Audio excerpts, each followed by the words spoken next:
Magandang araw mga kakalingap, una sa lahat nais ko lamang po magpasalamatan ang sumusuporta sa channel na ito.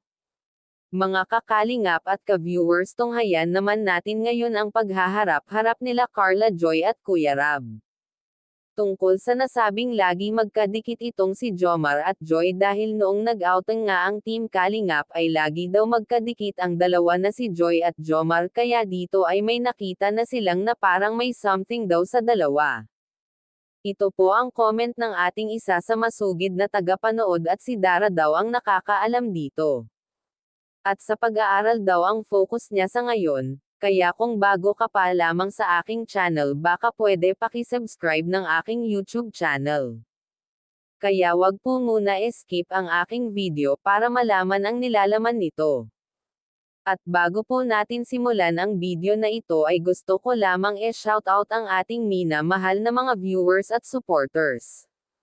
Kuya Rab ay hindi napigil ang sarili sa narinig mula kay Joy na may namamagitan na nga sa kanila ni Jomar. Kaya Kuya Rab ay napagsabihan itong si Joy ng hindi maganda at naiyak itong si Joy. At agad naman na humingi ng tawad itong si Kuya Rab kay Joy na bigla lamang daw ito sa mga sinabi niya, kaya pinaliwanagan niya itong si Joy. Kaya ko lamang iyon nasabi dahil lumabag kayo ni Jomar sa ating patakaran. Carla ay nabigla sa kanyang narinig mula kay Joy, pero ganon pa man ay tanggap pa rin ni Carla ang lahat dahil wala naman daw sila no Jomar. Sa halip na problemahin niya daw ang Jomcar ay focus na muna daw siya sa kanyang pag-aaral at ang pagtulong sa kanyang pamilya.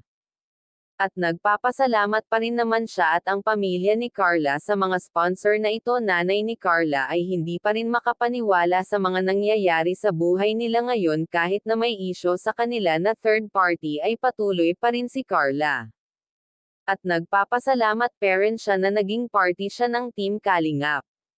Well, alam naman natin na naging maganda nga ang pamumuhay nila Carla, lalo na ngayon na naging party si Carla ng Kalingap. Sa lahat ng natatanggap ni Carla na biyaya, lalo na at malapit na magsimula ang pabahay nila, si Kuya Rab naman ay laging nakasuporta sa pag-aaral ng ating mga beneficiary ng Kalingap para makapagtapos ito ng kolehiyo. At wag nga po pala natin kalimutan suportahan ang ama ng Kalingap na si Val Santos Matubang.